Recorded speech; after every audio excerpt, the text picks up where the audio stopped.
안녕하세요. 오늘은 마가복음 3장 7절에서 19절 말씀을 나누겠습니다. 마가복음 3장 7절에서 19절 말씀이고요. 제목은 원하는 자들을 부르시는 주님입니다. 원하는 자들을 부르시는 주님. 마가는 이 복음서를 기록할 때에 그 시작을 하나님의 아들 예수 그리스도의 복음의 시작이다라고 이야기를 했습니다. 그리고 3장에 이르기까지 예수님께서 이 땅에서 하신 일들을 굉장히 짧게 간략하게 빠르게 보고하는 식으로 우리에게 알려주고 있는데요. 한마디로 예수님이 이 땅에 왜 오셨을까? 이 땅에서 하신 일이 무엇일까라고 궁금해할 때에 마가는 이렇게 대답을 하는 겁니다. 예수님은 복음을 전하러 오셨다. 예수님은 영혼을 구원하러 오셨다. 이 이야기를 하고 싶은 겁니다. 예수님이 내가 이를 위하여 왔노라 라고 하셨을 때 그 의미가 바로 이 죽어가는 영혼들에게 이 복음을 알려주기 위해서 전달하기 위해서 오셨다라고 분명하게 말씀을 하신 겁니다. 그래서 어디든지 예수님은 복음을 전하는 장면을 볼 수 있습니다. 마가복음 어디에서든지 예수님은 복음을 전하십니다. 우리가 이것을 이렇게 얘기할 수도 있어요. 들어감과 물러남을 통해서 예수님이 계속해서 복음을 전하셨다. 들어갔다라는 것은 회당을 찾아서 들어가셨다는 얘기입니다. 여러 고을마다 회당이 있으면 유대인들이 모여 있으니까 그곳에 가서 경전을 읽고 복음을 전파하는 방식으로 그렇게 말씀을 전하셨습니다. 그러면 항상 문제가 일어났죠. 말씀 전하신 것에 대한 해석 때문에 그곳에 있었던 사람들이 들고 일어나기도 했었고요. 귀신 들린 사람이 그 안에 있어서 혹은 병든 사람이 있어서 문제가 생기기도 했습니다. 그래서 시끌시끌하게 되면 예수님은 물러나셨어요. 산으로 가시든 바다로 가시든 아니면 어떤 가정집에 들어가시든 그런 식으로 잠깐 한적한 곳으로 물러나셨습니다. 그런데 이 예수님이 워낙 병을 잘 고쳐주시고 또 귀신 들린 자들도 내쫓으시고 이러한 권능을 보여주셨다 보니까 이 소문이 갈릴리뿐만 아니라 이스라엘 전 지역에 퍼지게 됩니다.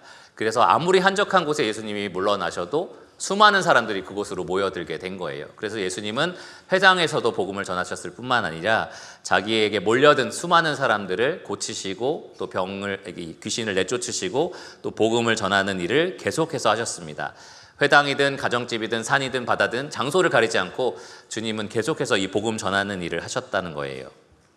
그런데 중요한 것은 예수님께서 이것을 혼자 끝까지 공생에 마치는 때까지 나 혼자 하겠다라고 이 일을 하신 게 아니라는 겁니다. 주님께서는 이 일을 함께 할 제자들을 불러 모으셨습니다.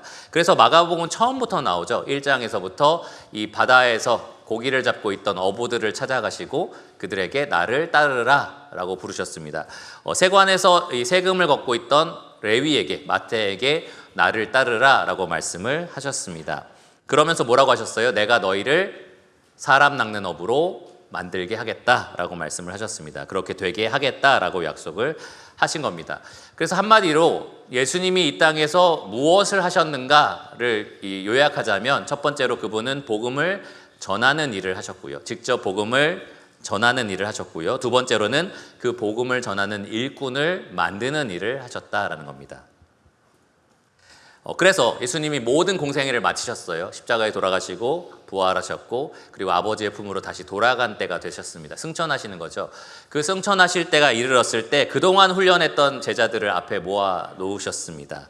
그리고 마태복음 28장 18절에서 20절을 보시면 예수님은 그들에게 이렇게 사명을 맡기십니다. 하늘과 땅의 모든 권세를 나에게 주셨으니 그러므로 너희는 가서 모든 민족을 제자로 삼아 아버지와 아들과 성령의 이름으로 세례를 베풀고 내가 너희에게 분부한 모든 것을 가르쳐 지키게 하라. 볼지어다 내가 세상 끝날까지 너희와 항상 함께 있으리라. 주님은 이 제자들에게 내가 여기 와서 하려고 했던 모든 일들을 마치고 나는 가니까 이제 너희 차례다라고 말씀을 하신 겁니다. 이제 너희에게 이 일을 맡기겠다라고 말씀을 하셨어요. 복음의 사역이 예수님의 일이었는데 이제는 예수님이 훈련한 제자들의 일로 위임되었다라는 겁니다. 모든 민족을 제자로 삼는 일, 예수님이 가르치신 모든 것들을 가르치고 지키도록 제자를 양성하는 일, 이 일을 제자들이 이제 맡아서 하게 되었다라는 겁니다. 그때로부터 지금까지 제자가 제자 삼는 일을 계속 그리스도의 제자들 혹은 믿는 사람들이 지금까지 해왔습니다. 그리고 이 가운데 그리스도인들이 계시다면, 그리스도의 제자들이시라면 여러분들이 바로 오늘 이 시대에 살아가고 있는 이 과업을 이어받은, 이 사명을 위임받은 그리스도의 제자입니다. 복음의 일꾼인 겁니다. 오늘 본문에서 우리는 예수님이 이 첫 제자들을 왜 선출하셨는지, 그리고 어떻게 훈련시키셨는지를 볼 수 있습니다. 이걸 통해서 오늘날의 그리스도의 제자인 이 복음의 일꾼인 우리는 왜 이 땅에 살아가고 있는지, 어떻게 훈련받고 있는지에 대해서 좀 다시 한번 되새겨보는 그런 귀한 시간이 됐으면 좋겠습니다. 오늘 이 시간 여러분 말씀 들으러 오실 때에 무엇을 들을까, 오늘은 어떤 하나님의 메시지를 들을까 기대하셨다면, 돌아가실 때는 나는 이것을 위해서 존재하는구나, 내가 이 땅에 살아가는 것은 바로 이것을 위해서 사는 거구나, 이것을 분명하게 알고 가셨으면 좋겠습니다. 예수님께서 내가 이것을 위하여 왔노라 라고 말씀하신 것처럼 여러분들도 돌아가실 때는 내가 이것을 위해서 여기 있구나 라는 것을 분명히 알고 그리고 되새기고 가시기를 원합니다. 본문 말씀인 마가복음 3장 7절부터 19절까지 제가 읽고, 그리고 주님께서 각각 찾으신 사람들에 대해서 좀 살펴보도록 하겠습니다. 신약성경 57페이지 정도에 있고요. 마가복음 3장 7절입니다. 예수께서 제자들과 함께 바다로 물러가시니 갈릴리에서 큰 무리가 따르며 유대와 예루살렘과 이두메와 요단강 건너편과 또 두로와 시돈 근처에서 많은 무리가 그가 하신 큰 일을 듣고 나아오는지라. 예수께서 무리가 애워싸 미는 것을 피하기 위하여 작은 배를 대기하도록 제자들에게 명하셨으니 이는 많은 사람을 고치셨으므로 병으로 고생하는 자들이 예수를 만지고자 하여 몰려왔음이더라. 더러운 귀신들도 어느 때든지 예수를 보면 그 앞에 엎드려 부르짖어 이르되 당신은 하나님의 아들이니이다 하니 예수께서 자기를 나타내지 말라고 많이 경고하시니라. 또 산에 오르사 자기가 원하는 자들을 부르시니 나아온지라. 이에 12를 세우셨으니 이는 자기와 함께 있게 하시고 또 보내사 전도도 하며 귀신을 내쫓는 권능도 가지게 하려 하심이로라. 이 12를 세우셨으니 시몬에게는 베드로란 이름을 더하셨고 또 세베대의 아들 야고보와 야고보의 형제 요한이니 이 둘에게는 보아너게 곧 우레의 아들이란 이름을 더하셨으며 또 안드레와 빌립과 바돌로메와 마테와 도마와 알페오의 아들 야고보와 및 다데오와 가나나인 시몬이며 또 가롯 유다니 이는 예수를 판자더라. 여기 지금 본문을 보시면 7절에서 12절까지 한 무리의 사람들이 나오고요. 13절에서 19절까지 또 한 무리의 사람들이 나옵니다. 숫자로 따지면 앞에 있는 사람들은 굉장히 많은 숫자이고요. 셀 수 없이 많은 숫자고요. 그리고 뒤에 있는 사람들은 12명으로 제한된 소수의 숫자입니다. 여기 8절에 보시면 듣고 나오는지라 라는 표현이 있죠.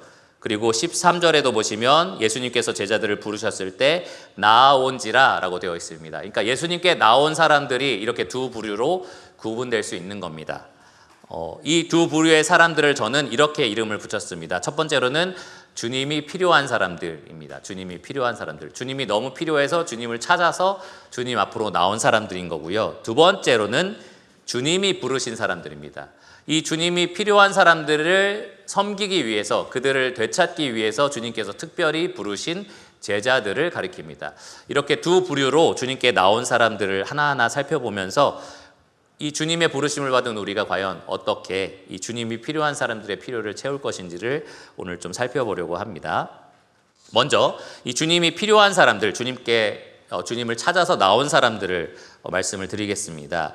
이 부류는 아까 말씀드린 것처럼 셀 수 없이 많은 사람들이에요.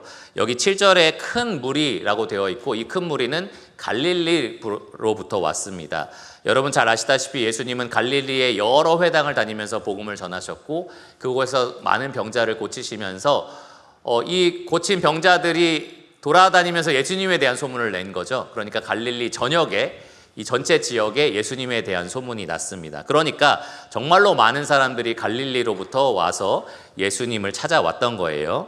그리고 8절에 나오는 사람들을 보면 예수님에 대한 소문이 갈릴리를 넘어서 이스라엘 전 지역에 퍼졌다는 것을 알 수 있습니다. 여러분 주보에 보시면 지도가 나오는데요. 이 지도에 이 8절에 나오는 두로와 시돈, 그리고 요단강 건너편 이두메, 그리고 예루살렘, 유대 이 각 지역이 기록이 돼 있을 겁니다. 어느 지역에서 이 사람들이 찾아왔는지 살펴보시면 이 앞에 이제 지도도 나오는데요. 화살표를 보시면은 정말 이스라엘 동서남북에서 다 몰려들고 있구나라는 것이 보이실 겁니다. 북쪽에서는 두로와 시돈이라는 지역에서 왔고요. 남쪽에서는 이두메라는 저 밑바닥에서 사람들이 몰려옵니다. 이두메는 옛날에 에돔 민족이 이 밑으로 내려와서 정착한 지역인데요. 그곳에서 유대인들 무리가 있었기 때문에 아마 그들이 예수님에 대한 소문을 듣고 찾아왔을 겁니다. 192km 정도 된다고 해요. 갈릴리까지. 그 당시에 교통수단이 주로 걷는 거였기 때문에 한 6일에서 7일 정도는 걸어가야 이 갈릴리 호수 쪽으로 올 수 있었을 겁니다. 그런데 이 이두메에 사는 사람들은 그것을 감수한 거예요. 예수님을 만나고 싶어서, 예수님을 만나고자 그 정도의 노력을 감수한 겁니다. 또한 요단강 건너편 쪽에서 사람들도 많이 왔고요. 또 서쪽에서는 예루살렘을 포함한 유대 여러 지역에서 사람들이 몰려들었습니다. 그러니까 예수님은 오늘날로 치면 이 용인시 남사면 같이 작은 곳에서 이 사역을 시작하셨고, 이 지역에 다니시면서, 처인구 지역을 다니시면서 막 복음을 전하고 계셨는데, 그분에 대한 소문이 부산까지 난 거고, 강원도까지 난 거고, 막 동쪽 서쪽 다 이렇게 소문이 난 거죠. 그래서 이 우리나라 전 지역에서 사람들이 몰려드는 것처럼 이스라엘 전 지역에서 이 예수님을 찾아서 몰려들었던 겁니다. 특별히 바닷가로 물러나셨을 때 그 평평한 이 허허벌판인 이 호숫가에 수많은 사람들이 그렇게 몰려들었던 겁니다. 여기에는 사마리아와 데가볼리 같은 지역은 언급되지 않았어요. 아마도 유대인들이 거의 없었던 지역이라서 그랬을 겁니다. 그러나 이 사건 이후에 예수님이 나중에는 지금 언급된 모든 지역을 하나하나 개별적으로 찾아가시거든요. 제자들과 찾아다니시면서 그곳에서 잃어버린 영혼들을 직접 만나서 전도하십니다. 그때는 사마리아 여인과 또 데가볼리라는 데 이제 거라사라는 지역이 있거든요. 이 거라사의 광인을 통하여, 군대라는 그 귀신이 들렸었잖아요. 그것을 통하여 그 지역에도 복음을 전하는 일을 주님께서 하셨습니다. 어쨌든 주로 유대인이 이 대상이었던 사람들이 예수님을 찾아서 전 지역에서 지금 몰려들고 있는 상황이었던 거예요. 제가 예전에 미얀마에 이 단기 선교를 갔었을 때 목회자 세미나 같은 것을 했었는데, 거기를 찾아서 오신 분들 중에서는 일주일을 걸어서 오시는 분들이 있었습니다. 우리가 보통 이 관용적인 표현으로 산 넘고 물 건너 뭐 이런 표현 하잖아요. 그런데 정말 문자 그대로 산 넘고 물 건너서 이 집회에 참석을 하시는 거예요. 정말 산을 건너고 그 다음에 강물을 건너서 옷이 마르면 다시 걷고 뭐 이런 식으로 하면서 일주일 동안 걸어서 그 집회에 참석을 하시는 겁니다. 가다가 이제 밤이 돼서 자야 되는 시간이 되면 그냥 그 자리에서 잠자리를 만들어 놓고 거기서 자고, 다음날 다시 걷고, 그렇게 일주일을 걸어서 그 집회에 참석을 하면 이 문 앞에 들어갈 때 하나님을 찬양하면서 그렇게 들어오더라고요. 그런 장면을 보면서 얼마나 대단한 열정이냐 라는 생각이 들었습니다. 여러분 뭐 1시간 반 교회 오는데 걸린다 그러면 오늘 가야 되나, 좀 쉬고 싶은 이런 생각도 들으실 텐데, 일주일을 걸어서 와야 된다고 한번 생각해 보세요. 그리고 그것이 비용이 드는 일입니다. 내가 어떤 것을 팔아야 여기까지 걸어오는 데 드는 어떤 음식이라든지 필요한 것들을 살 수 있는 그런 비용을 부담해야만 그것을 결정할 수가 있는 거죠. 근데 이제 예수님을 찾아서 만나기 위해서 수많은 사람들이 그러한 것들을 감수했다는 겁니다. 예수님을 만나기만 한다면 뭔가 나에게 필요한 것들을 채울 수 있겠지라는 기대를 가지고 수많은 사람들이 그렇게 걸어왔던 겁니다. 각 지에서 그렇게 예수님을 찾아왔던 겁니다. 그런데 그들이 예수님을 찾은 이유는 영생의 복음을 듣고 영원한 하늘나라에 가기 위해서는 아니었습니다. 각자 자신들에게 필요한 것들이 있었습니다. 여기 본문을 보시면 8절에 그들은 모두 예수님이 행한 큰 일에 대한 소문을 들었던 거예요. 그 무슨 소문이었냐? 이분은 많은 사람들을 고치더라 라는 소문이었습니다. 그러니까 각자 자기가 고생하고 있는 질병이 있을 거잖아요.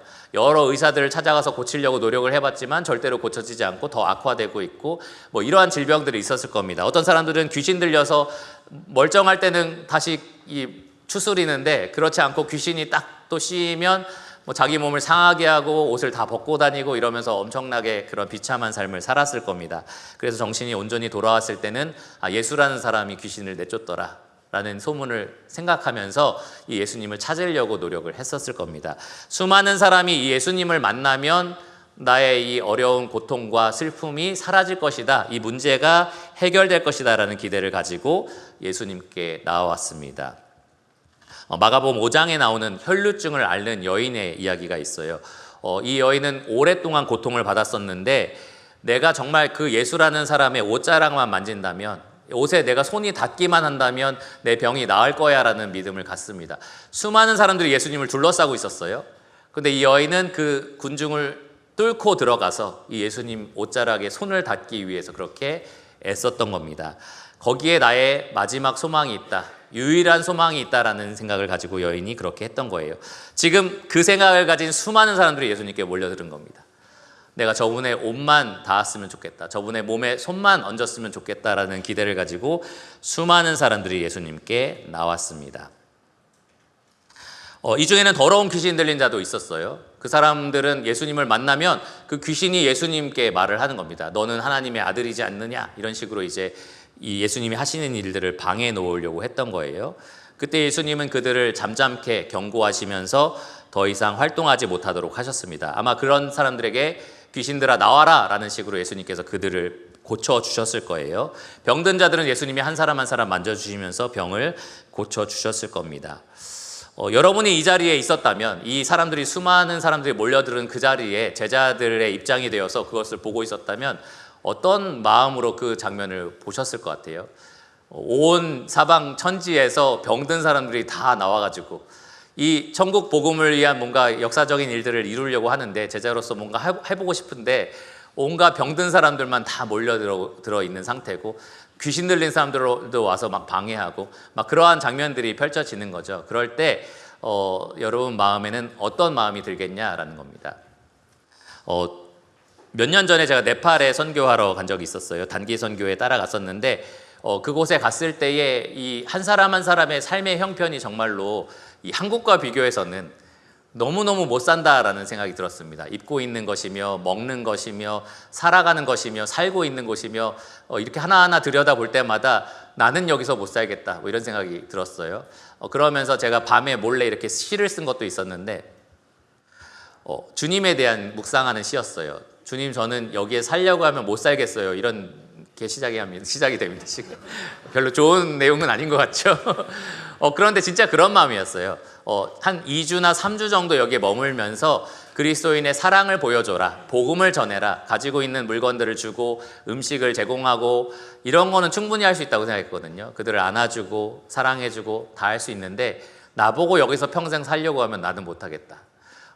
여기서 사는데 한국처럼 꾸며놓고 살라고 하는 건 괜찮은데 이들처럼 살라고 한다면, 이들이 먹는 거 먹고 이들이 입는 거 입고 이들이 교육하는 대로 자식을 교육하고 이들이 사는 것처럼 살고 그러면서 이들에게 복음의 향기를 나타내라라고 한다면 나는 못하겠습니다 라는 시를 쓴 적이 있습니다. 그런데 주님은 하셨습니다 라는 얘기를 했어요. 주님은 이 하늘 보좌를 버리시고 이 땅에 내려오셔서 정말로 이렇게 더럽고 부정한 사람들처럼 그들이 먹고 자고 입고 하는 것들 그대로 경험하시면서 그렇게 우리를 섬기셨구나, 그렇게 우리에게 복음을 전하셨구나, 그렇게 우리를 불쌍히 보셨구나 라는 생각이 들었습니다. 주님은 그러셨을 거예요. 그 영혼들 한 사람 한 사람을 불쌍하게 보셨을 겁니다. 마태가 이렇게 우리에게 답해 줍니다. 마태복음 9장 35절에서 36절을 보시면 예수께서 모든 도시와 마을에 두루 다니사 그들의 회당에서 가르치시며 천국 복음을 전파하시며 모든 병과 모든 약한 것을 고치시니라. 무리를 보시고 뭐라고 했죠? 불쌍히 여기시니 이는 그들이 목자 없는 양과 같이 고생하며 기진함이라. 네팔에 있는 그 사람들을 볼 때 정말 불쌍해 보였어요. 단지 그들이 배고파서 그런 게 아니고 단지 나보다 못 살아서 그런 것도 아닙니다. 그것도 당연히 있었지만 그런 것도 어떻게든 내가 해결해 줄 수 있으면 해결해 주고 싶다는 마음이 들었지만 정말 이렇게 불쌍한 삶을 살면서 결국에는 영원한 지옥에 간다는 게 너무나 가슴이 아팠기 때문에 그렇습니다.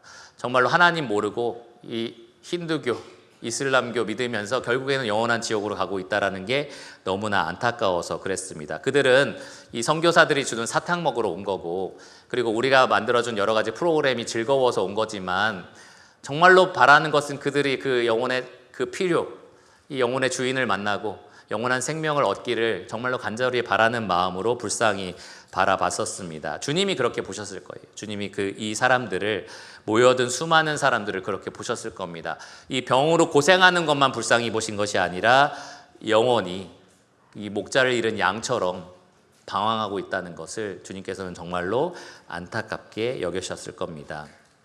죄 때문에 시달리고 그리고 인생을 방황하면서 살아가는, 그러나 그 끝은 영원한 멸망을 향해서 달려가는 이 영혼들을 주님께서는 안타깝게 여기셨습니다. 깊은 슬픔을 가지고 그들을 동정하신 겁니다. 그래서 주님은 아마 이 사람들의 모든 그 질병들을 하나하나 만져주시고 고쳐주셨을 겁니다. 그리고 악한 영들로부터 노인받을 수 있도록 그렇게 해방시켜 주셨을 겁니다. 뿐만 아니라 주님께서만 주실 수 있는 병고침과 귀신 내쫓임도 주님만 주실 수 있는 거지만, 그들에게 주님만 주실 수 있는 이 살아있는 복음, 생명의 말씀을 그들에게 전해 주셨습니다. 여기 9절에 보시면 그래서 작은 배를 준비하셨어요.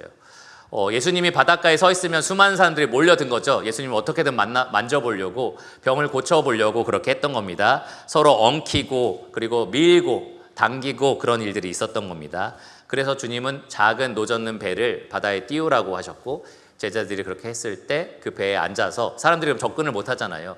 그 배에 앉아서 그 몰려든 사람들에게 천국 복음을 선포하신 겁니다. 그들의 진정한 필요를 주님께서 그렇게 채워주기를 원하셨습니다. 주님께서는 왜 이들을 이렇게 불쌍히 보셨을까요? 왜 이 사람 한 사람을 만져주시고 고쳐주시고 또 복음을 전해주기를 원하셨을까요? 왜냐하면 이 주님께서는 이 아버지 하나님의 마음을 잘 아셨기 때문에 그렇습니다. 하루는 주님께서 제자들에게 이런 말씀을 하신 적이 있어요.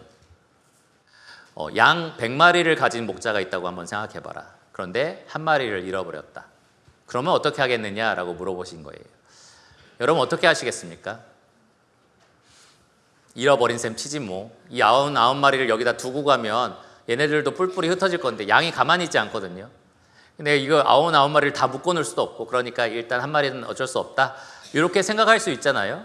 그런데 주님께서 말씀하시기를 그렇지 않다고 하십니다. 그 99마리를 두고 그 잃어버린 한 마리를 찾아서 간다라고 말씀을 하세요. 그리고 그 한 마리를 되찾았을 때 나머지 99마리보다 훨씬 더 기쁨이 크다라고 말씀을 하십니다. 왜 그 말씀을 하셨느냐? 아버지 하나님 마음이 그렇다는 거예요.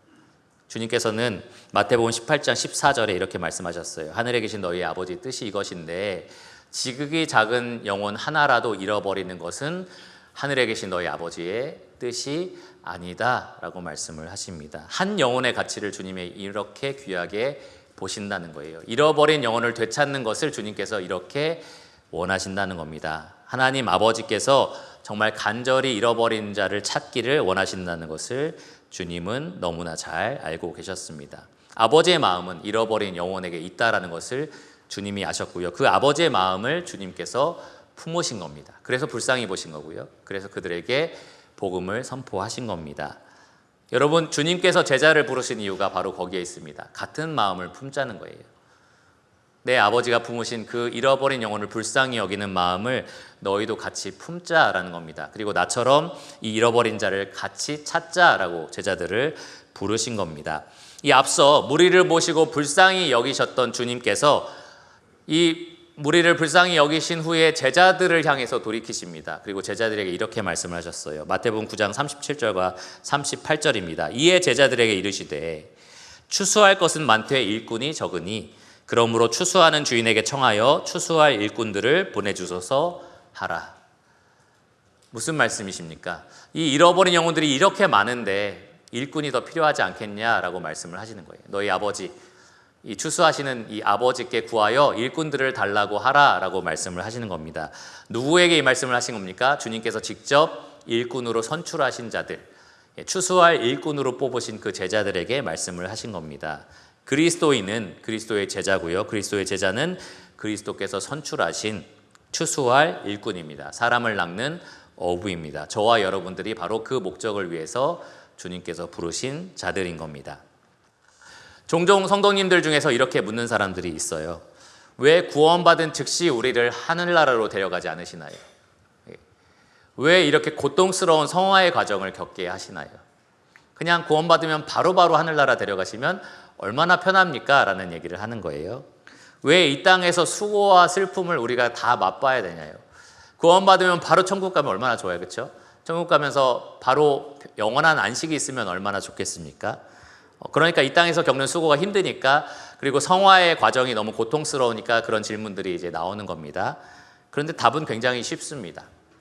이 땅에 우리가 여전히 남겨진 이유, 추수하라고 이 땅에 남겨두신 겁니다. 잃어버린 영혼을 구원하라고 우리를 이 땅에 남겨두신 겁니다. 예수님이 간절히 필요한 사람들, 그 사람들을 낚으라고 우리를 이 땅에 두신 겁니다. 큰 배가 침몰했을 때 바다에 수많은 사람들이 빠졌고 다 한 사람 한 사람씩 이제 얼마 있으면 죽어가는 그러한 순간이 되었습니다. 위기가 된 거죠. 그런데 작은 구명선들이 이제 활동하기 시작합니다. 거기에 빠진 사람들을 한 사람 한 사람 건져요. 건지고 나서 집으로 안 갑니다. 계속해서 그 자리를 맴돌고 있어요. 왜 집으로 안 갑니까? 집으로 가서 이제 편안하게 쉬고 놀라고 죽을 뻔한 그 가슴도 좀 안심하고, 그 다음에 몸도 회복하고 이제 안식하면서 살고 싶은데 계속 그 자리를 맴도는 이유가 뭘까요? 여전히 숨이 붙어 있는 사람들이 있으니까, 여전히 살려야 될 영혼들이 있으니까 그렇습니다. 우리가 그래서 여기에 있는 겁니다. 우리가 여전히 그래서 이 자리를 맴돌고 있는 겁니다. 여전히 구원받아야 할 사람들이 있기 때문에, 숨이 붙어 있는 사람들이 있기 때문에 우리가 그들을 건져내라고 주님께서는 아직 우리를 영원한 안식처로 옮기지 않으시는 겁니다.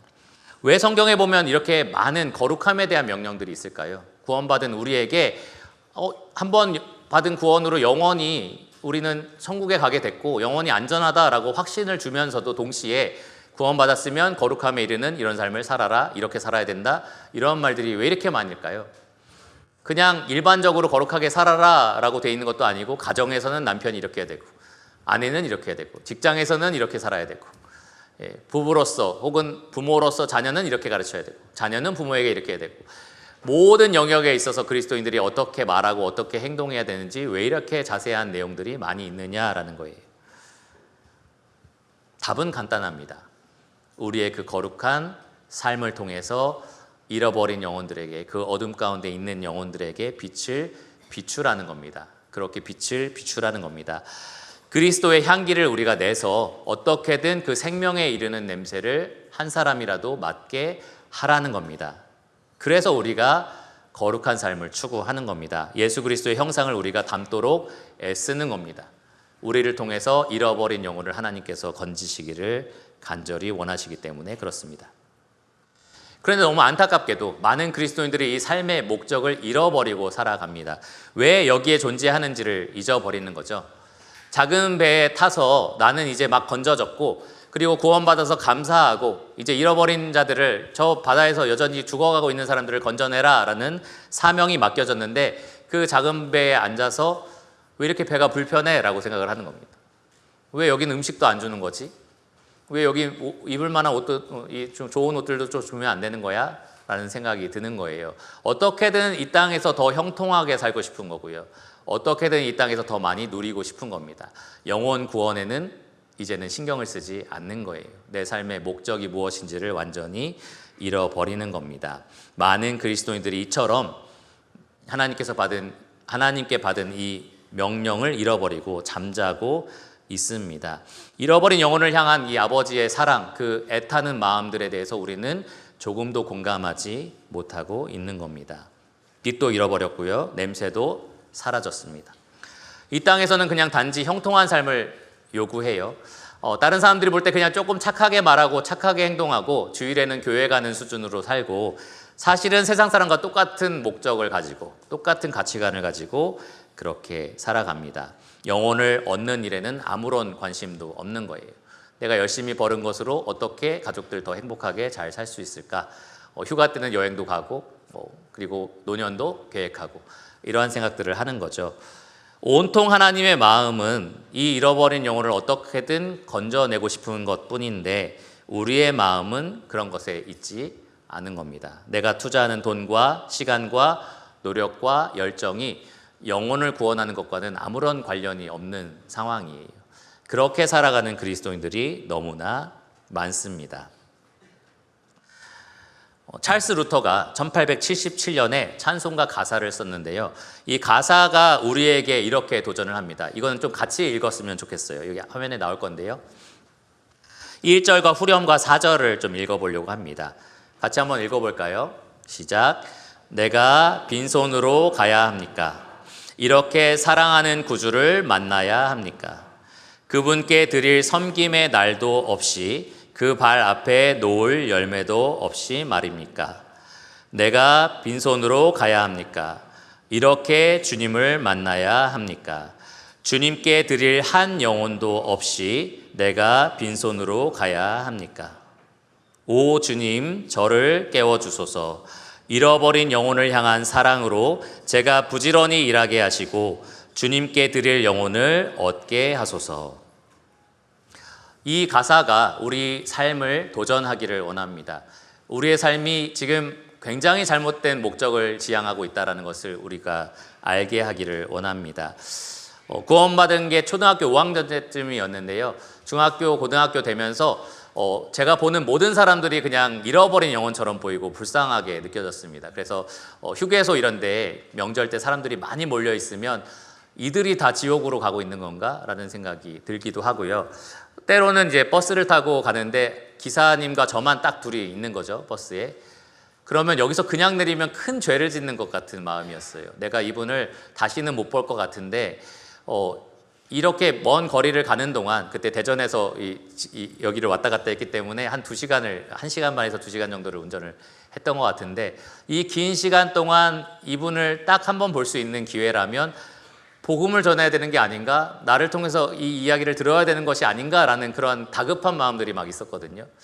근데 어느 순간 이제는 편안하게 버스에서 잠자고 그리고 누가 내 옆에 있고 많은 믿지 않는 사람들이 주변에 있는데도 그들이 지옥으로 가고 있고 이제 주님이 그들을 만나주지 않으신다면 어떤 운명에 처할지 다 아는데도 전혀 불쌍하게 여기지 않고 아무렇지 않게 사는 자신을 이제 발견하게 됩니다. 그러면서 내가 왜 여기에 남겨졌는지 완전히 잃어버렸구나.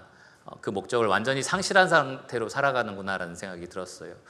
주님께서는 여전히 그 잃어버린 한 영혼들을 향해서 마음을 쓰고 계십니다. 그래서 우리를 택하신 거고요. 그래서 우리를 일꾼으로 세워주신 겁니다. 여러분 주님 앞에 서게 되실 때 한 영혼도 주님께 드리지 못하는 상태로 그런 부끄러운 모습으로 주님을 만나지 마시기를 바랍니다. 깨어나시기를 바라고요. 잃어버린 영혼을 사랑하는 마음을 되찾으시기를 바랍니다. 그리스도의 그 마음, 아까 아버지의 마음 있잖아요. 아들을 이 십자가에 달려서 돌아가시는 그 모습을 봤던 아버지의 마음이 어떠하셨을까라는 가사로 우리가 노래를 했는데, 여러분 아들을 내어주는 그 아버지의 그 애절한 마음보다 더 컸던 마음이 뭔지 아세요? 잃어버린 영혼을 향한 마음입니다. 그게 더 크니까 아들을 내어주신 거잖아요. 잃어버린 자를 향한 아버지의 마음이 훨씬 더 애절하고 그리고 그렇게 강렬했다는 거예요. 그러니까 여러분 그 마음을 품으시기를 바랍니다. 그 마음을 품고 내가 왜 여기에 남겨져 있는지를 기억하시기를 바랍니다. 자, 주님께서는 두 번째로 그러기 위해서 이 영혼들을 건져내기 위하여 추수꾼들을 모집하기를 원하십니다. 추수할 일꾼을 보내달라라고 제자들에게 말씀을 하셨잖아요. 그런데 정말로 그 제자들에게 말씀하신 것처럼 추수할 일꾼을 보내달라라고 아버지께 구하기 위하여 산으로 올라가십니다. 13절에 보시면 산에 오르셨다라고만 되어 있지만 누가복음 6장 12절과 13절을 보시면 공감복음에 같은 사건을 다루고 있는 내용이거든요. 예수님은 밤이 새도록 하나님께 기도를 하십니다. 밤이 새도록 그 산에서 아버지께 무엇을 구하셨을까요? 추수할 일꾼을 주십시오라고 기도를 한 겁니다. 추수할 일꾼들, 그 제자들을 주십시오라고 구한 겁니다. 그리고 아침이 됐을 때 주님께서 그 12명의 추수할 일꾼들을 불러내십니다. 그리고 그들이 그 부르심에 응답하여서 나오게 됐어요. 그 12명이 누구였느냐? 16절에서 19절까지 간략하게 이렇게 기록되어 있습니다. 시몬 베드로, 세베대의 아들 야고보와 요한, 안드레, 빌립, 바돌로메. 바돌로메는 나다나엘이라고도 불립니다. 마태는 레위라고 전에 소개가 됐었고요. 도마는 디두모라고도 불려요. 알페오의 아들 야고보, 다데오, 가나나인 시몬. 가나나인이라는 말이 조금 생소하실 수도 있는데 다른 성경에서는 셀롯이라고도 번역이 됐습니다. 셀롯. 열심당원이라는 뜻이에요. 열심당원 시몬이고요. 열심당원은 그냥 뭐 열심히 뭔가를 하는 당원들이다 이런 게 아니고요. 이스라엘이 지금 점령당했잖아요, 로마에게. 그러니까 이 뒤에서 구테타를 벌여가지고 그렇게 해서 이 나라를 전복하고자, 이 나라를 되찾고자 했던 그러한 어떤 자객단이라고 볼 수 있습니다. 무력으로 이 유대 민족을 회복시키려고 했던 그러한 열심이 있었던 사람들의 모임인 거예요.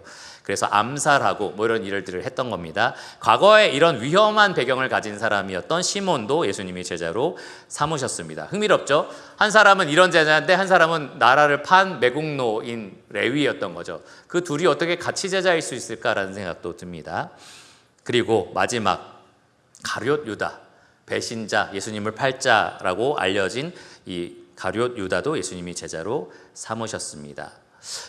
여러분, 이 12명이 예수님이 갈릴리라는 이 작은 시골 지역을 복음화하기 위해서 뽑은 그러한 중간 정도 되는 그러한 일꾼들이 아니었다라는 것을 좀 아실 필요가 있습니다. 이 12명에게 예수님이 뭐라고 하신 거예요? 나중에 모든 민족을 제자로 삼으라 라고 말씀하신 겁니다. 그러니까 이 땅 전체를 복음화하는 데 있어서 가장 중요한 기둥처럼 여겼던 일꾼으로 주님께서는 이 12명을 세우신 겁니다. 만일 여러분들이 그냥 누구나 세울 수 있다면 이 12명을 세우시겠습니까? 아니죠. 그럴 만한 사람들이 아닙니다. 육신의 눈으로 볼 때 물론 사도들이었고 나중에 주님을 위해서 어떻게 헌신했는지 우리가 알 때에 그 전승을 통해서 볼 때는 정말 대단한 사람들이다라고 우리가 말할 수 있지만 애초에 예수님께서 이들을 선출하실 때, 택하셨을 때부터 그런 사람들은 아니었다는 거죠. 그 가지고 있는 출신과 배경을 생각했을 때는 전혀 그럴 수 있는 사람들이 아니었다는 겁니다. 최고 정예 부대가 아니었다는 겁니다. 그냥 지극히 평범하고 사실은 평범 그 이하의 사람들이었다라고 말할 수 있습니다. 4명은 어부였고요. 1명은 세리였습니다. 그리고 1명은 아까 말씀드린 열심당원이라는 과거에 위험한 그러한 전력을 가진 사람이었고요. 그리고 나머지는 사실 출신과 배경을 알 수도 없는 그런 무명인들이었습니다. 가룟 유다만 유다 지역에 속한 사람이었고요. 나머지는 다 그 근방에 사는 갈릴리 사람들이었을 겁니다. 그러니까 정말로 별 볼 일 없는 사람들을 예수님은 제자로 삼으셨던 거였어요. 그리고 마지막 가룟 유다는 뭐 말할 필요도 없겠죠. 배신자라는 것을 아시면서도 제자로 주님께서 삼아 주셨습니다. 여러분, 이들 가운데 아무도 율법에 해박한 사람들이 없었어요. 정말 지혜로운 어떤 율법 학자라든지 서기관 같은 사람들은 하나도 뽑지 않았습니다. 주님께서 복음을 전하게 시키셨을 때 이 구약 성경에 대해서 완전히 잘 알고 있어서 그 복음을 잘 전달할 수 있는 해박한 사람, 그리고 언변이 탁월한 사람, 이런 사람은 하나도 세우지 않으셨습니다. 아니면 율법을 철저히 지켜서 수많은 백성들에게 지지를 받고 그리고 존경을 받는 바리새인 중에 한 명을 뽑아도 되잖아요. 니고데모 같은 사람, 이 이스라엘의 스승으로 뽑혔던 사람, 이런 사람들을 제자로 삼으셔도 좋잖아요. 그러면 예수님의 제자들이 얼마나 위신이 높아지겠습니까? 예수님에 대한 평판도 얼마나 좋아지겠습니까? 그런데 그런 사람도 한 사람도 뽑지 않았습니다. 아니면 사두개인처럼 권력이 있었던 사람을 뽑아도 됩니다. 정치적으로 좀 지위가 있어서 여기저기 지역을 갈 때마다 이 복음 사역에 방해가 되는 것들을 막아줄 수도 있고 고위 계층들에게 복음을 전할 수도 있는 그러한 사람을 뽑아도 됐습니다. 그런데 한 사람도 뽑지 않았고요. 아니면 정말 돈이 많아서 이 복음 사역에 필요한 모든 물자들을 충분히 지원할 수 있는 그러한 제자를 뽑아도 됐었습니다. 그런데 그런 사회적으로 볼 때 대단한 사람들은 주님은 한 사람도 뽑지 않으셨다는 거예요. 왜 그랬을까요? 왜 그랬을까요? 선택의 폭이 좁았을까요? 보니까 예수님이 보니까 이제 몇 명 없는데 이 중에 그나마 나은 애들이 너네들이다, 이렇게 뽑으신 걸까요? 그렇지 않습니다. 이 당시에 랍비들은 제자를 선출할 때에 어떤 식으로 했었냐면은 제자들이 랍비를 찾아옵니다. 그래서 제가 당신의 제자가 되고 싶습니다. 당신이 가르치고 있는 이것을 전수받아서 다음 세대로 이어가고 싶습니다 라고 얘기를 하는 거예요. 그러면 랍비가 제자를 평가합니다. 얘는 정말 내가 지금까지 추구했던 그 가르침들을 다음 세대에 전수할 수 있는 그러한 자격이 있구나 라고 하면 이제 제자로 받아들이는 거예요. 이게 그 당시에 보통 랍비가 제자를 받아들이는 방법이었습니다. 그런데 예수님은 정반대로 하셨어요. 13절에 보시면 제자들이 예수님을 원해서 제자가 된 것이 아니었고요. 13절에 뭐라고 되어 있습니까? 자기가 원하는 자들을 부르셨다고 되어 있습니다. 예수님은 자기가 원하는 자들을 제자로 택하신 겁니다. 무슨 말이냐? 이들이 자격 조건이 됐기 때문에 예수님이 택하신 것이 아니다라는 말이에요. 오히려 예수님이 원하는 자들을 택하셔서 제자가 되도록 만드셨다라는 겁니다. 그런 조건이 되지 않는 사람들, 그러한 자격이 없는 사람들을 주님이 택하셔서 예수님의 제자, 복음의 일꾼이 되도록 빚으셨다라는 의미입니다. 그래서 여기 보시면 8절이 아니죠. 14절에 보시면 이에 12를 세우셨으니 라고 되어 있잖아요. 이 세우셨다라는 이 단어가 포이에오라는 헬라어 단어인데요. 만들다, 창조하다라는 뜻을 가지고 있습니다. 주님께서 그 12를 만드신 겁니다. 창조해 내신 겁니다. 그렇지 못한 자들을 그런 사람들로 주님께서 만들어 가시겠다라고 작정을 하신 겁니다. 그래서 예수님께서 처음에 이 어부들을 부르실 때 뭐라고 하셨어요? 너희는 사람을 낚는 어부가 되도록 힘쓰라 라고 하셨나요? 아니죠. 내가 너희로 사람을 낚는 어부가 되게 하리라 라고 하셨습니다. 누가 하신다는 겁니까? 예수님이 하신다라고 말씀을 하신 겁니다. 그러면 예수님이 어떻게 이 평범한 사람들을 복음의 일꾼으로 빚어가셨는가? 세 가지 이 내용이 있습니다. 첫 번째로 보시면 14절에서 15절인데요. 이에 12를 세우셨으니 이는 첫 번째 자기와 함께 있게 하시고, 두 번째 또 보내사 전도도 하며, 세 번째 귀신을 내쫓는 권능도 가지게 하려 하심이러라. 여기에서 분명히 주님께서 주체적으로 이 제자들을 세우신다라는 것을 알 수 있어요. 그렇게 하려고 하셨다라고 분명하게 말을 합니다. 첫 번째로 주님은 이 제자들이 자신과 항상 함께 있게 하셨습니다. 그냥 제자로서 몇 시간 공부하고 집에 가 이렇게 하신 게 아니고요. 계속해서 함께 먹고 자고 하면서 같이 주님을 보게 하신 거죠. 주님이 하신 일들을 모두 다 경험하게 하신 겁니다.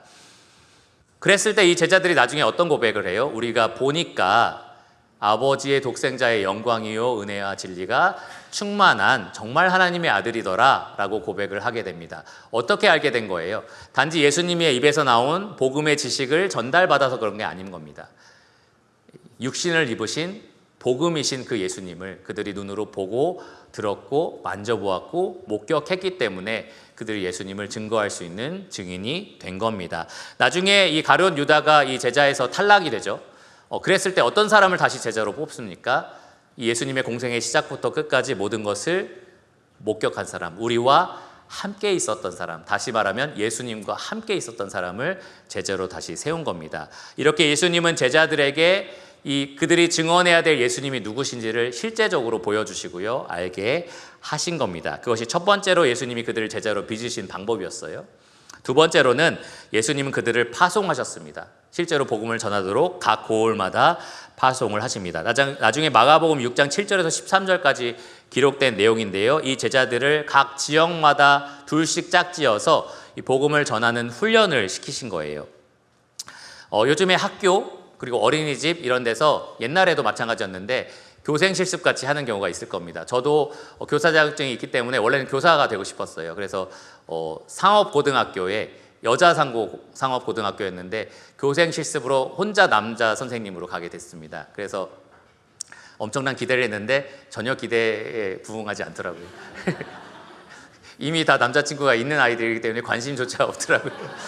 어쨌든 그런 일들을 왜 하느냐? 내가 나중에 교사가 될 일들을 경험해 보라고 하는 겁니다. 실제로 이런 것들을 경험해 봐서 나중에 교사가 됐을 때 그런 것들에 더 익숙하라고, 친숙하라고 그런 일들을 하는 거예요. 근데 물론 몇 번의 교생 실습으로 그런 것들이 다 되지는 않아요. 실제로 교사 일을 해야지 그런 것들을 경험할 수 있습니다. 근데 예수님은 단지 몇 번 맛보게 하신 것이 아니라 이 제자들을 수시로 계속해서 그 복음 전하는 훈련을 직접 시키셨습니다. 그래서 단지 복음을 전달하는 연습, 그 기술을 길러주신 것이 아니고요. 무엇을 배우게 하셨냐? 아무것도 준비하지 말라고 하셨어요. 꼭 필요한 것 빼놓고는 아무것도 가지고 가지 말라고 하셨습니다. 그래서 뭘 배우게 하신 겁니까? 복음 전하는 사람들의 모든 필요는 주님이 채우신다라는 것을 배우게 하신 거예요. 내가 복음을 전하는 데 있어서 적어도 이 정도 직장은 있어야 되겠고 이 정도 환경은 꾸려야겠고 이 정도는 안정이 돼야지 복음을 전할 수 있지 않을까? 아니라는 거예요. 정말 필요한 거 외에는 모두 다 주님께서 공급하신다라는 것을 제자들이 체득하게 하신 겁니다. 또 한 가지, 주님께서는 이 세 번째 말씀하신 것처럼 귀신을 내쫓는 권능을 이 제자들에게 주셨습니다. 그래서 제자들이 고을마다 가서 복음을 전할 때마다 나중에 돌아와서 뭐라고 해요? 주님, 우리가 주님 이름으로 귀신을 쫓아내니까 정말 귀신이 나갑니다. 병들이 막 고쳐져요. 이런 얘기들을 제자들이 했던 거예요. 실제 주님의 권능이 그들과 함께 하는 것을 그들이 직접 경험하게 하셨습니다. 이 일을 통해서 무엇을 알게 하신 것이냐? 복음을 전하는 데 있어서 이 권능, 능력이라는 것은 우리에게서 나는 것이 아니구나. 오직 주님에게서 나는 것이구나 라는 것을 제자들이 인정하게 하신 겁니다. 영혼을 거듭나게 하는 역사는 오직 하나님께서 일으키신다라는 것을 제자들이 훈련할 때마다 이제 알게 하신 거고요. 그리고 또 한 가지, 계속해서 이 복음을 거절하는 사람들을 봤을 때 발밑에 먼지를 떨어버리라고 하셨습니다. 그것에 대한 책임이 너희에게 없다라고 하신 거예요. 이 훈련을 통해서 하나님 아버지의 마음은 이들을 찾고자 하는 것이 진심인데 결국 이것을 거절하는 것과 그것에 대한 책임은 저 완고한 사람들에게 있는 것이구나라는 것을 제자들이 알게 하신 겁니다. 이 훈련을 통해서 예수님은 제자들을 복음의 일꾼으로 계속해서 빚어 가셨습니다. 주님께서는 이렇게 시대마다 이 복음의 일꾼들을 한 사람 한 사람 이렇게 세워 가시는데요. 항상 주님은 원하는 자들을 이 일꾼으로 세워 주십니다. 그리고 그 주님이 세우신 일꾼들을 보시면 이 12처럼 육신적으로 볼 때 그렇게 대단한 사람들이 아니에요.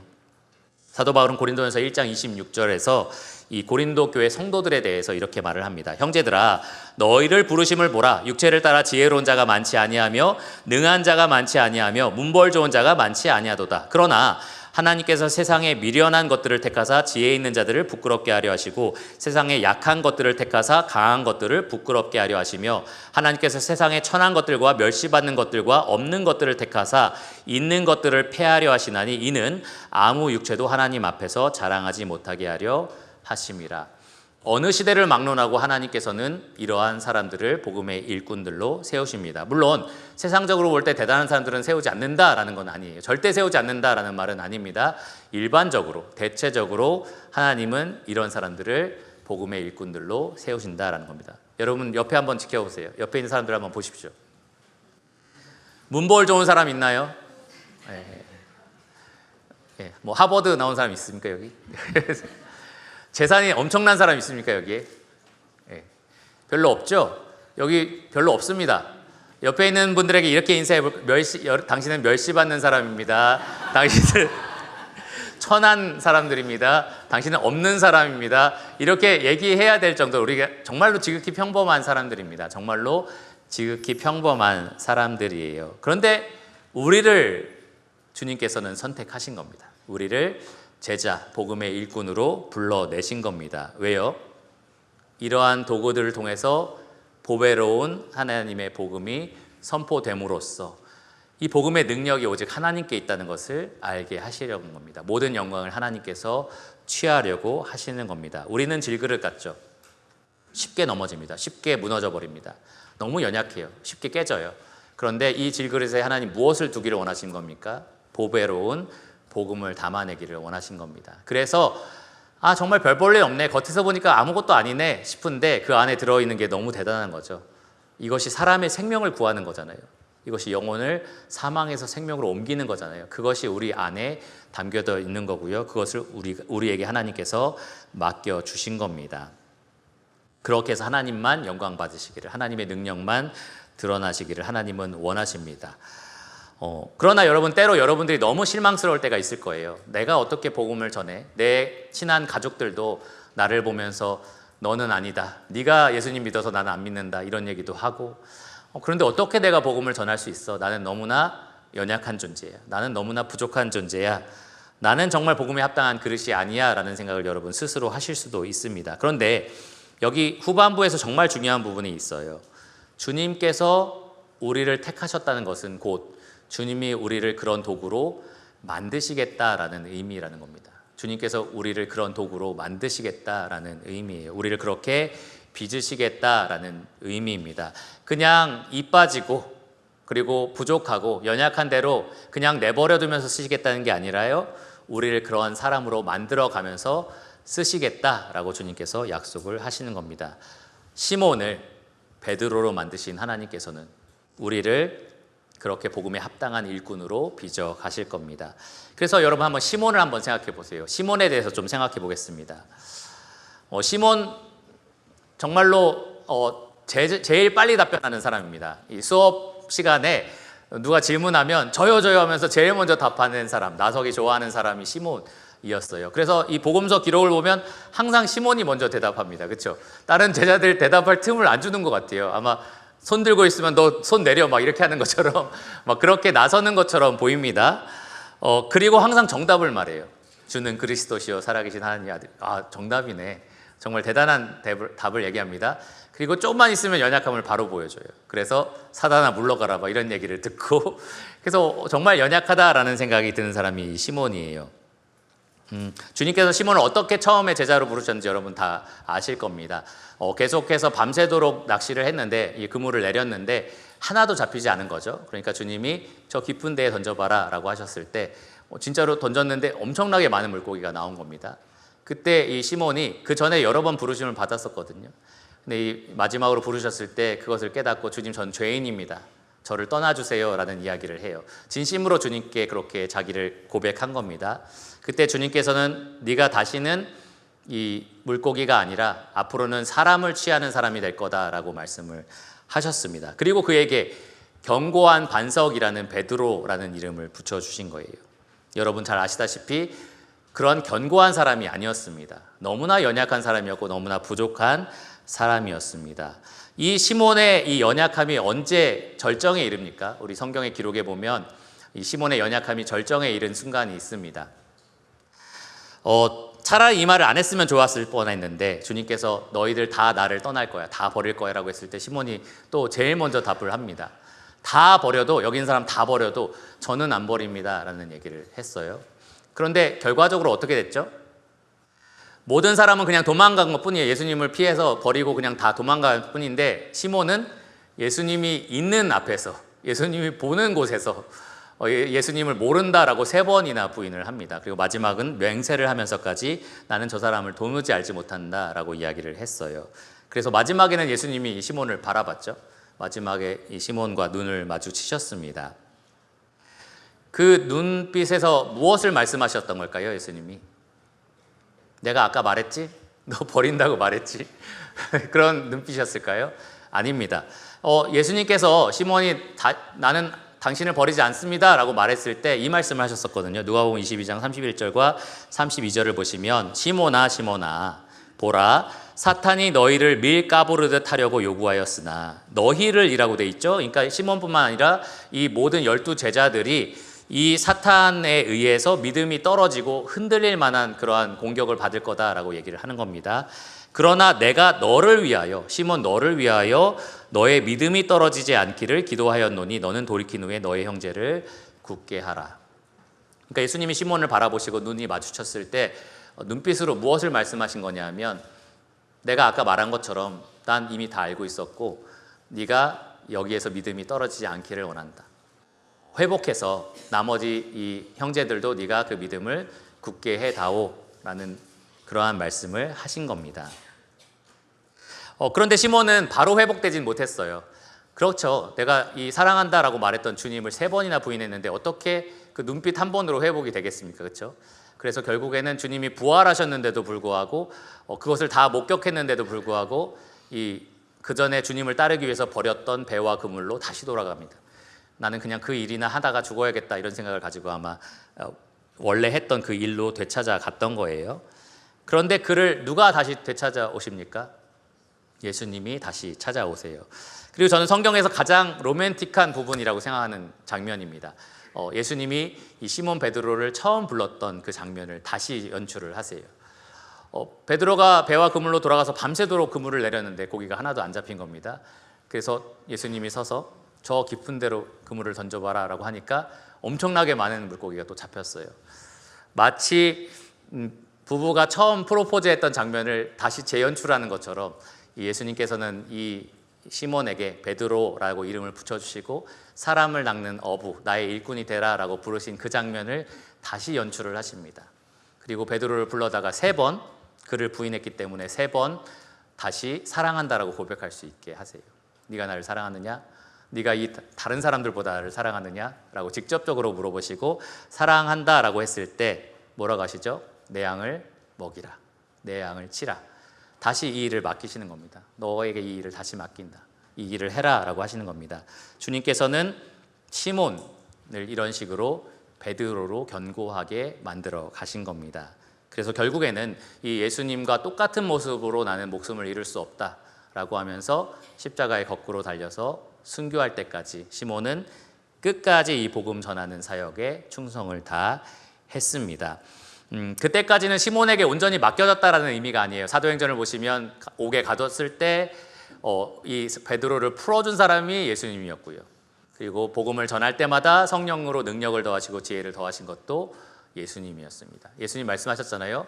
모든 권세를 나에게 주셨으니 너희가 가는 곳마다 항상 함께 있겠다. 이 제자들이 복음 사역할 때 항상 함께 하셨던 분이 바로 이 예수님이었다라는 겁니다.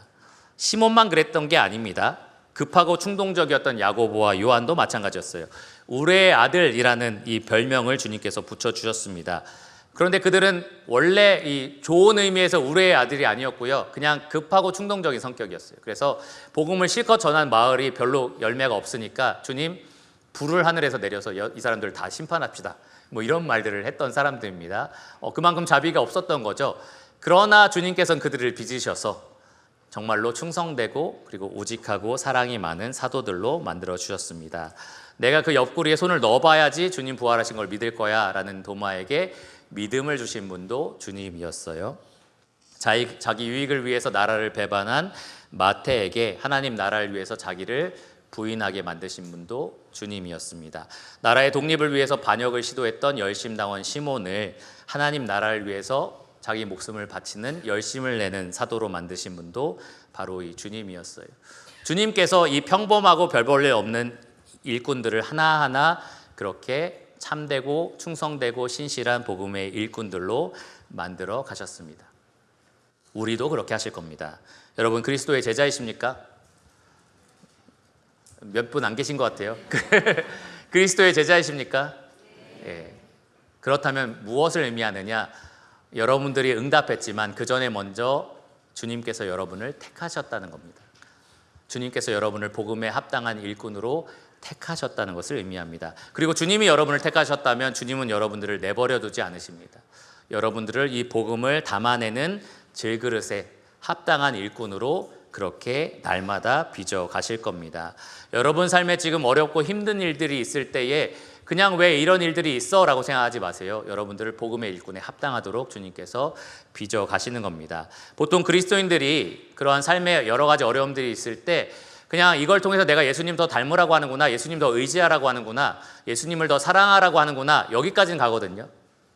근데 거기서 더 나아가야 됩니다. 뭐냐 하면 그렇게 되어서 내가 그리스도를 증거하게 하는 거구나, 그렇게 되어서 내가 그리스도를 전파하게 하시려는 거구나, 내 안에 담겨있는 이 보배로운 복음을 내 주변에 죽어가고 있는 그 영혼들에게 나타내라고 하시는 거구나까지 가야 되는 겁니다. 왜냐하면 우리를 그 목적을 위해서 택하신 거기 때문에 그렇습니다. 나는 여전히 이 연약한 질그릇처럼 한없이 부족하고 천하고 연약한 것처럼 부정한 것처럼 보일지라도 여러분을 빚으시는 그 그리스도의 권세와 능력과 사랑을 믿으시기를 바랍니다. 찰스 스펄전은 이렇게 말했습니다. 다른 사람의 영혼을 돌보지 않는 사람은 그리스도인이라 할 수 없다. 왜 그럴까요? 삼위일체 하나님이 온통 다른 영혼을 돌보는 데 관심을 가지시기 때문에 그렇습니다. 아까 말씀드린 것처럼 아버지 하나님의 마음은 잃어버린 영혼들에게 있어요. 그리고 예수 그리스도는 그 잃어버린 영혼들을 되찾으라고 우리를 부르셨습니다. 우리를 그렇게 택하시고 빚으십니다. 날마다 우리에게 지혜와 권능을 더하시는 성령님은 왜 그런 일들을 하십니까? 우리가 그 대사명을 감당할 수 있도록 그렇게 하고 계시는 겁니다. 그러니까 이 삼위일체 하나님의 사랑을 받고 그분과 사귐을 누리는 그리스도인들은 다른 영혼에게 관심이 없을 수가 없는 겁니다. 왜냐하면 하나님이 다른 영혼에게 관심을 가지시니까요. 여러분, 지금 하고 있는 모든 일들이 어떻게 영혼 구원과 연결되어 있는지를 가만히 생각해 보시기 바랍니다. 그냥 남들 다 하는 것처럼 먹고 살아야 되니까 직장 일을 하고 있고, 그리고 남들 다 하는 것처럼 적절히 형통하고 안락한 가정을 꾸리고 있고, 이걸 위해서 우리가 이 땅에 존재하는 게 아니라는 거예요. 우리는 추수할 일꾼으로서 존재합니다. 우리는 사람을 낳기 위해서, 영혼을 돌보기 위해서 이 땅에 존재합니다.